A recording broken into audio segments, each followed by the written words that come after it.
Hello, this is AME100 again, and we're going to go over creating a travel voucher in DTS.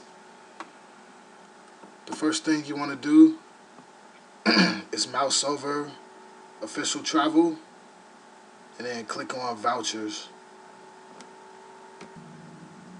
Next thing you want to do is click on Create New Voucher from Authorization Order. All of the trips that have been approved on the authorization, you can create a voucher for. So we're going to go ahead and click Create. The preview trip screen opens. If you are authorized a rental car on your orders and you booked it in DTS, you can click on Itinerary. The trip overview screen opens up, and then you want to scroll down the screen.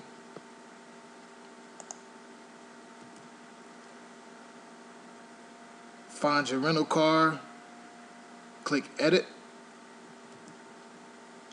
and right here in the cost box, you want to enter the exact cost that your rental car was when you turned it in. Sometimes it's different than what's in DTS, but you want to make sure this cost is exactly what matches your receipt. And then you want to click on Save Selected Car.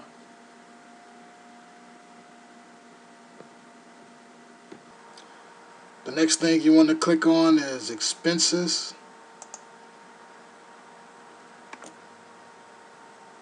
If you had any non-mileage expenses that you didn't put in your authorization, taxi terminal, if you took a taxi to the terminal, go ahead and get your receipt, put the cost in here. If you had parking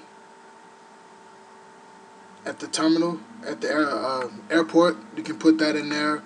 Any kind of non-mileage expenses, you can go ahead and enter in here, but you must have a receipt for all your expenses that you're trying to claim. So for this trip, we don't have any non-mileage expenses, so we're just going to go ahead and click on mileage.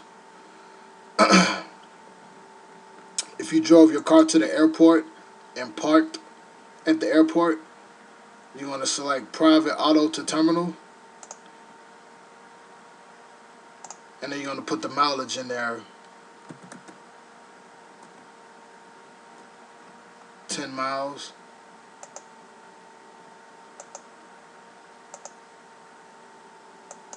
Then we drove back, say 10 miles.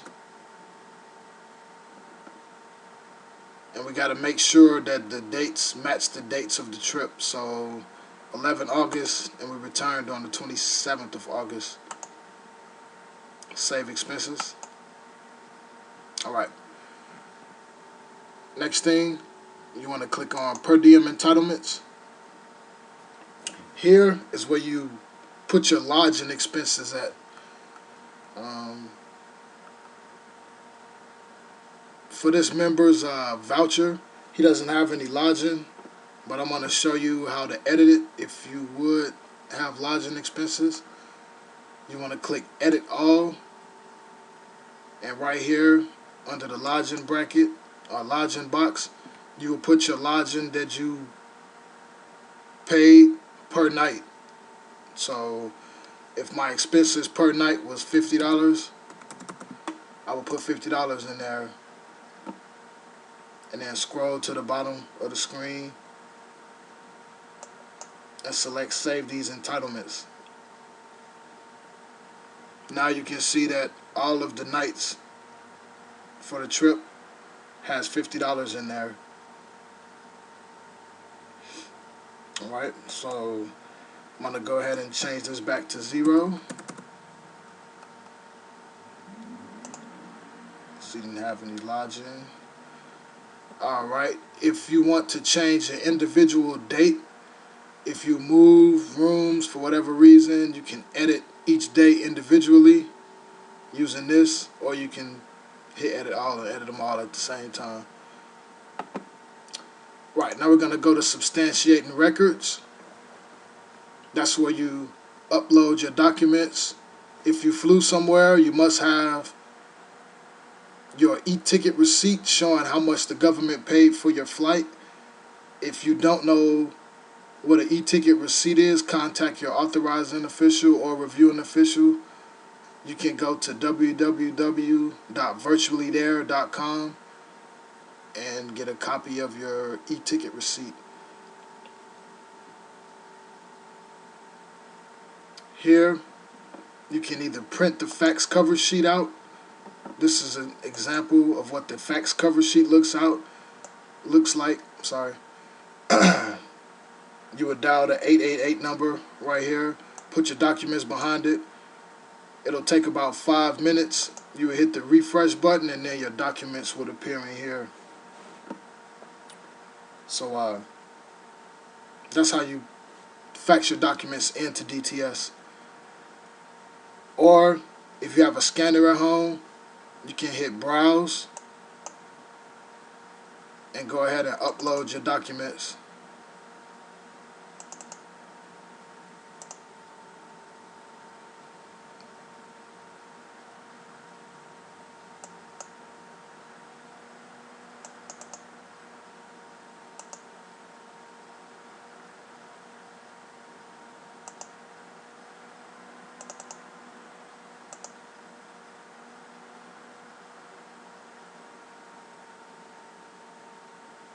Here, this is a copy of an e-ticket receipt right here showing how much the government paid for the flight.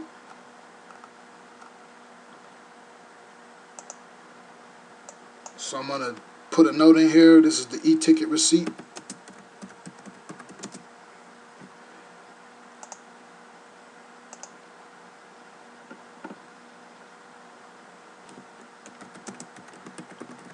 My orders.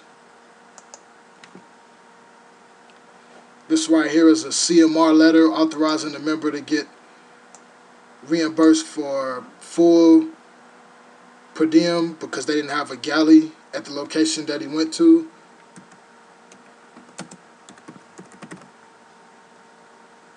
And this right here is the original orders. We're going to click Save Notes. Alright, once your documents are in there, you're going to click on the Accounting tab. And right here in this block, it gives you a brief overview of how much you're getting back on this claim. If you had lodging, the lodging will be here. The mileage, $10. If you had any gas, it'll be in there.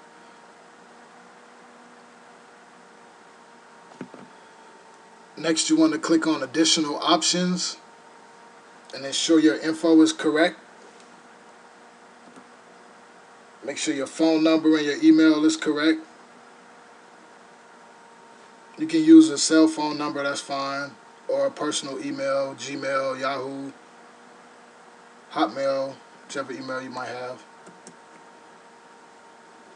Once you get done updating your info, check the box that says Save Changes to Permanent Traveler Information, and then click on Update Personal Information. Next thing, you want to click on My Account Information.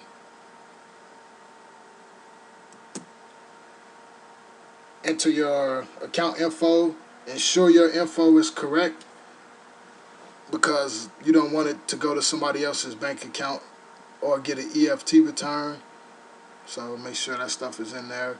Ensure your government travel card is in there if you have one.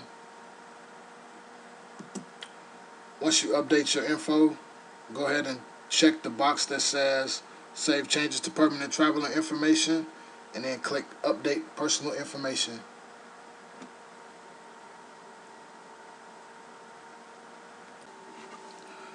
Once you've updated your info, you want to click on Payment Totals and then scroll down to the bottom of the screen. The middle line right here, that's the amount that's going to your government travel card. It's 0. This is how much is going into your personal account.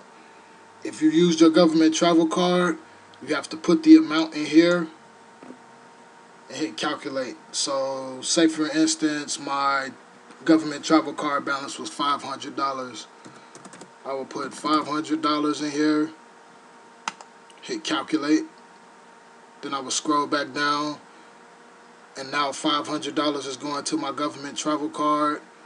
$698.20 is going to my personal account.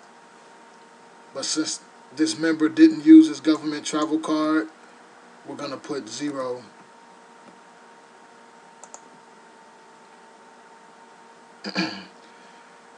If you previously paid your government travel card off prior to you doing your voucher, you can put the amount in here and hit calculate, and it'll subtract the amount from the government travel card.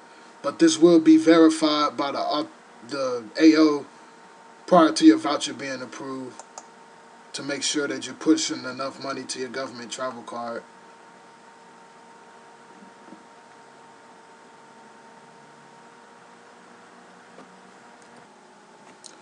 Alright, now we're going to click on review and sign. The preview trip screen opens once again. You can look at this stuff if you want to. It gives you a brief overview again of the trip. It's not necessary. But then you want to click on other authorizations. You might have to type something in here like AT travel or field conditions depending on what kind of orders that you're going on. Then you want to click on pre-audit.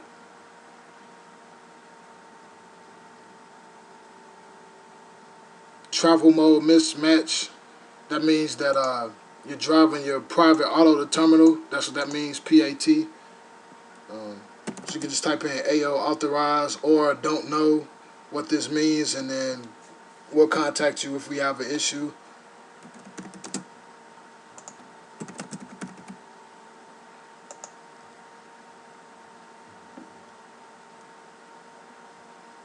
And then you want to click Save and Proceed to Digital Signature. The digital signature screen opens. You want to submit document as signed. Make sure the routing list says NOS Houston CellRes or whatever NOS you're attached to. Never use CBA Recon because it'll get returned. And once again, make sure it says NOS Houston CellRes or whatever NOS you're attached to. In additional remarks, any remarks or any kind of comments that you want the reviewing official or approving official to know, you want to go ahead and type it in there, and then you want to click Submit Completed Document.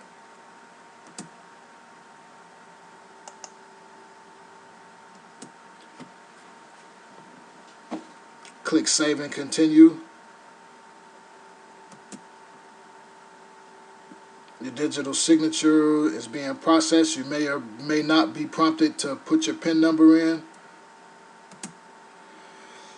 Alright, the status now is signed. That means you're good to go. That means that your travel voucher is being routed to the reviewing official for review and the approving official for approval. It takes 72 hours after the AO approves it to get paid. So make sure you keep a lookout on your bank account for that those funds to come in. If you have any questions, contact myself or Seaman Outlaw in the training department.